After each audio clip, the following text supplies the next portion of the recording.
gloves, hats, jackets. Everything so badly needed in the New York City area first comes here. The shelters are running down, they're running out of supplies, and this is what keeps them supplied.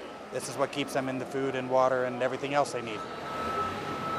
So much is needed, David Lavelle from Fulton soon realized he'd need to help by doing a little bit of everything. I've jumped on a forklift when it's been needed. I've driven the trucks around when it's been needed. I've worked in the office when it's needed. Whatever is needed. It's the mission that counts.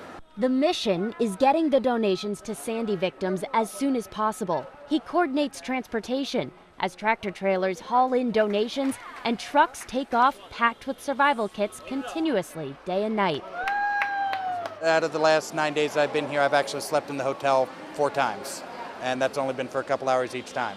He's also the night shift manager and has made it out of the warehouse to make deliveries only once. We went to a community, large community area, which was mostly young families and elderly, and they had nothing. They had no heat, no electricity. We took down a load of blankets, and before we left, they were gone. So every day, groups of volunteers pack bags and boxes full of essential supplies. About 400 different volunteers have been packing bags like these. These are comfort bags that have things like gloves, glow sticks, hand sanitizer, and blankets. This group drove 2 hours from a high school in Philadelphia, where many of their own homes had some storm damage. I like to give back to people, so it'll just be a good chance to be able to do it for someone else. I already, people have given it to me, so I want to give back to someone else. This warehouse still stocks 12 shelters and 4 kitchens, along with individual families that volunteers seek out. We're doing what we call a search and serve, so we are parading up and down the neighborhood, finding people who are out in their yards, or it looks like there's people working in the house, and going up to them and asking if they would like a cleanup kit.